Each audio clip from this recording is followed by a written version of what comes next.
بصوا شايفين طعمها جميل جدا جدا جدا جدا. اي حد هيدوقها هيحبها جدا مع كوبايه شاي سخنه كده تدفينا في البرد ده. مش قادره اقول لكم ريحه البيت كله عامله ازاي من الكيك بتاعنا. ريحته حلوه جدا ومرتفع زي ما انتم شايفين، مرتفع خالص. اهلا بيكم في مطبخ حاجه حلوه. لو اول مره تشوفونا اشتركوا في القناه وفعلوا جرس التنبيه عشان يوصلكم كل وصفاتنا الجديده. النهارده هنعمل كده مع بعض حاجه شتويه دافيه كده مع كوبايه شاي جميله تبقى حلوه قوي في الشتاء. هنعمل مع بعض كيك البرتقال. كيك البرتقال من الكيك المفضل جدا جدا بالنسبه للاطفال، وكمان الكبار بيبقى طعمه مميز جدا مع كوبايه شاي كده حلوه وسخنه تدفينا في الشتاء ده. يلا بينا بسرعه نبدا بالمكونات. هيكون معانا كوبايه ونص من السكر، ومعانا 3 بيضات، معانا باكيت فانيليا، وكمان محسن كيك باكيت، وهنحتاج كوباية من الزيت النباتي، وكوباية من عصير البرتقال. كمان هيكون معانا معلقتين كبار من بشر البرتقال زي ما انتوا شايفين كده، دول معلقتين كبار يعني بشر برتقانة واحدة تقريبا. ومعانا 2.5 كوباية من الدقيق متعدد الاستخدام. اهم حاجة ان انتوا بس تنخلوا الدقيق قبل ما تستعملوه. يلا بينا بسرعة نبدأ في الوصفة بتاعتنا. اول حاجة هنعملها هنجيب كده الباكيت بتاع محسن الكيك وهنفضيه على الدقيق بالشكل اللي انتوا شايفينه ده كده، وهنقلبه عشان يختلط مع الدقيق اهو.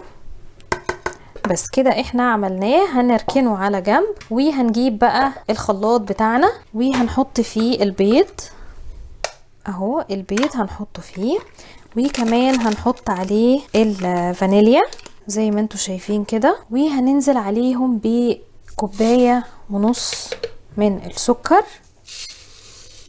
بالشكل اللي انتوا شايفينه ده كده. وهنبدأ نضرب السكر مع البيض والفانيليا بالشكل ده كده. اول ما يتخلطوا ببعض كده هننزل عليهم بكوباية الزيت بالشكل اللي انتوا شايفينه ده كده، وهنضربهم تاني.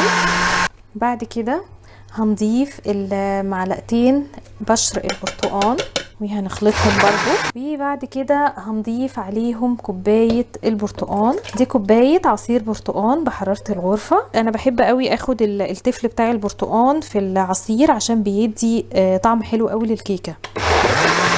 وبس كده هنجيب بقى الخليط بتاعنا وهنضيفه على الدقيق بتاعنا بالشكل اللي انتوا شايفينه ده كده، ونبدأ ان احنا نخلطه لحد ما الدقيق يختفي تماما وما يبقاش فيه اي دقيق في الطبق. الخطوة دي احنا ما بنحتاجش ان احنا نعجن فيها قوي، احنا بس بنبقى عايزين نخلط الدقيق بالسائل بتاعنا. اول ما الدقيق بيختفي بنكتفي من التقليب كده خلاص اهو. شايفين كده الدقيق اختفى تماما من الطبق. بصوا قوام الكيك عامل ازاي، هو ده القوام اللي احنا عايزينه بتاع الكيك.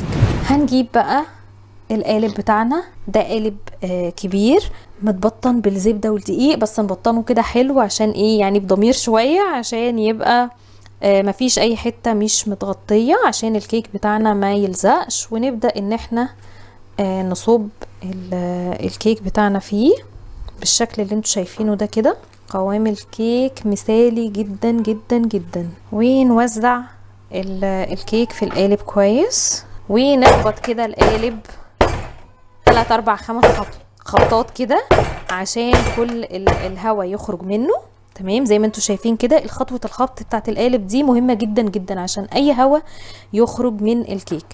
انا مولعه الفرن على درجه حراره 180. اول ما تبداوا تشتغلوا في الكيك ولعوا الفرن يسخن، لان الكيك بيدخل على فرن ساخن مسبقا على درجه حراره 180. هندخلها رف اوسط لمده نص ساعه، وبعد كده تبداوا تختبروها بخله السنان. اول ما خله السنان تطلع نظيفه يبقى كده الكيك بتاعنا خلاص استوى. لو لسه قدامها شويه او لسه ما نضجتش من جوه بتسيبوها من 5 ل10 دقايق كمان فوق النص ساعه. بس اهم حاجه ما نفتحش خالص على الكيك قبل ما يعدي النص ساعه. هدخلها الفرن وهطلعها معاكم اوريها لكم باذن الله اول ما تطلع. خليكم معايا. ودي كانت شكل الكيك بتاعنا اول ما خرج من الفرن. شايفين عامل ازاي؟ ملمسه تحفه. تعالوا بقى اقول لكم بنختبره ازاي. نجيب خلة السنان كده ونحطها في النص.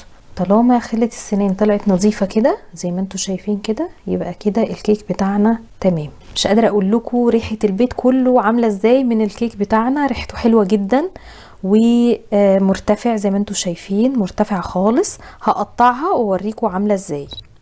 بصوا شايفين طعمها جميل جدا جدا جدا جدا. اي حد هيدوقها هيحبها جدا مع كوبايه شاي سخنه كده تدفينا في البرد ده. ودي كانت وصفتنا النهارده من مطبخ حاجه حلوه. يا رب تكون عجبتكم. لو الفيديو بتاع النهارده عجبكم لايك وشير وفعلوا جرس التنبيه عشان يوصلكم كل وصفاتنا الجديده. مع السلامه.